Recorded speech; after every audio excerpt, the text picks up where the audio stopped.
Either way, we are moving on to our next trade secret. And this one is going to be about really what is the things you can do to get the most out of your financial advisor. And I'm bringing on my mentor, Diane Nolan, and she is a managing partner at Argent Bridge Advisors and also a certified financial advisor. And I will say just one thing about mentoring. If anyone out there does not have a mentor, I just highly recommend that you 2021 all about seeking one out. And if you need any tips on that, please get with me and I will give you all the tips and how to connect with a great one. So that's my thing for 2021. And Diane is going to share some things for her 2021, again, on getting your most from your financial advisor. And with that, I will welcome Diane and turn it over to her. Thank you, Elise, and thank you everyone for joining us and for those that may listen to a replay. And before I get into how you might get the most from your financial advisor, I thought I might start with something that we share with our clients, and that is the focus, maybe in terms of getting the most from your advisor, could be on what we control versus what we cannot control. And the reason I share that first, and this I hope you find is a great visual, is because just asking your advisor about what do we expect in terms of what's happening in the capital markets, what kind of returns can I expect, or what sort of policies regarding taxes and whatnot do I need to be concerned about? Those are things that are really out of your control. So we like to focus on the areas where we have total control, and then certainly those areas where we have some control. For instance, how much are you saving in your retirement plan? What are you able to earn over your saving and spending lifetime? What are you doing to take care of yourself as it relates to longevity? And then very specifically, what we have full control over is how much money we save and we spend. And when it comes to our investments, how much do we focus on asset allocation and the location of your assets? Are they in retirement accounts? Are they personally held? What's the impact of taxes as a result of decisions I make about selling or replacing investments or rebalancing? All things that we provide guidance on. So with that said, and knowing that there are things that we have some control over and those that we don't, and I know Elise would love it if I used a drum roll here. I'll do that for you. I want to focus on the 10 things you may and can and should consult your financial advisor about. Things that you may or may not think to have the discussion about. And so I find that these are a useful top 10 to get the conversation started. And my number 10 is a conversation about legislation and how that may impact you. And I'll give you an example. In 2019, the Secure Act was passed right at the very end of the year. And Secure Act had an impact on the age in which you have to take money from your IRA account. Your required minimum distribution was pushed from 70 and a half to 72. So that impacted people who were anticipating that they had to take the required distribution, potentially have a taxable event. So that's a quick example of how legislation may be impactful. By the way, there were other rules surrounding the Secure Act that changed the opportunity for beneficiaries of IRAs and how they have to actually deplete an IRA over a shorter period of time. So again, also important to think about as it relates to your heirs. And then another is the CARES Act. You know, there was in 2020 to respond to the pandemic, there was legislation and a freeze. There was no requirement to take an IRA distribution in 2020. That's another example of legislation that may be impactful. So great to have that conversation with your advisor. Number 9 is Social Security. You know, you may or may not think to have that conversation, but Social Security can begin as early as 62, and you could consider waiting and have an enhanced benefit at age 70. So anywhere between 62 and 70 might be the appropriate time to collect your Social Security benefits. But from what decision will you make that? It might be based on whether you're earning at 62 or not, whether or not you anticipate earning beyond age 62 or beyond your full retirement age. Right now, full retirement age is age 67. What's the probability of longevity in the family? There are a number of variables that go into the decision as to when to collect. Not simply, the most common age to collect is age 62. And I think people fear the benefit is not going to be around. So therefore, I'm going to collect as early as possible. But that could be leaving money on the table. So we want to have that conversation. Have that conversation with your advisor. The next, my number 8 is when to Roth. And I think this is a great visual. This is designed to be your taxable income growing, the lifetime of taxable income growing as you mature and as you have more time in your career. But there are certain rules about when to Roth, when you're making Roth contributions, whether that's a 401k Roth or an IRA, and then maybe a period of time where it makes sense to contribute to both a traditional 401k or IRA and rules relating to that. And then finally, once you are retired and before you start required IRA distributions at age 72, there could be a period of very low or no income other than portfolio income, and intentionally distributing from the IRA and converting to a Roth could be beneficial and a time in which, from a tax perspective, that makes sense. So managing these decisions and having that discussion is another way to consider getting more from your financial advisor relationship. Next, health savings accounts. This is offered by so many employers, and we learn that a number of people we speak to from a planning perspective have never considered benefiting or using the health savings account. Not only that, when they do, many health savings accounts have the equivalent of a savings CD-like arrangement. You earn some interest, but those benefits are growing pre-tax and tax deferred and potentially tax-free when used for medical expenses. Now, there could also be health savings accounts that have investment choices.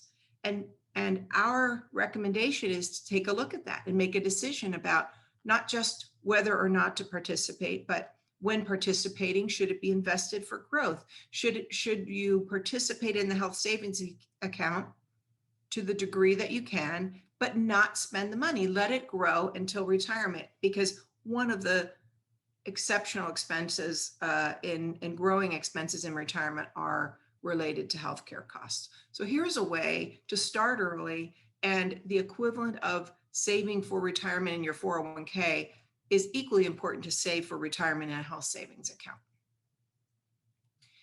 Okay, and then my number 6 is the A's and B's of Medicare, because there is Medicare Part A and Part B. So you get the opportunity to participate in Medicare when you turn age 65, and there is potentially penalties for not signing up the month before the month you turn 65.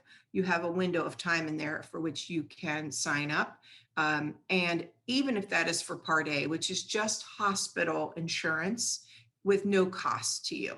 So signing up for Medicare Part A and when Part B, that becomes a question of which plan, which there are professionals that can assist with that, but also whether you're continuing to work and using your employer's plan as your Part B coverage. And then finally, Medicare has an additional program, the Medicare Advantage program, which captures everything in one plan. And sometimes that's beneficial. And again, while we would love to have the conversation, your financial advisor would love to have the conversation with you about when signing up for Medicare and what you may participate in. There are experts, there are Medicare experts out there that you can tap into, that we can make introductions, or your advisor can make introductions to people who have the expertise to share and provide guidance about the plan that's most suitable.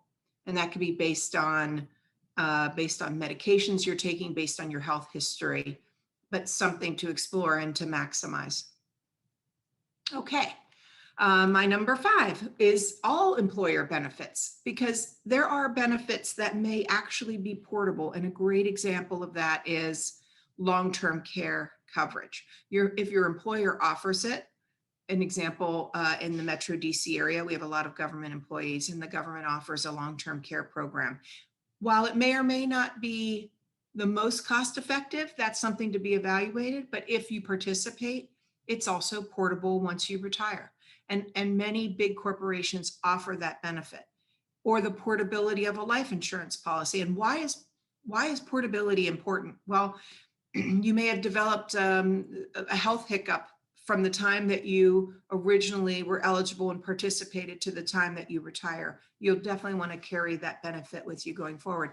Long-term care in a group setting has different underwriting, maybe a little looser in terms of the underwriting requirements. So there might be some benefits to participating as an employer of a group plan versus applying independently.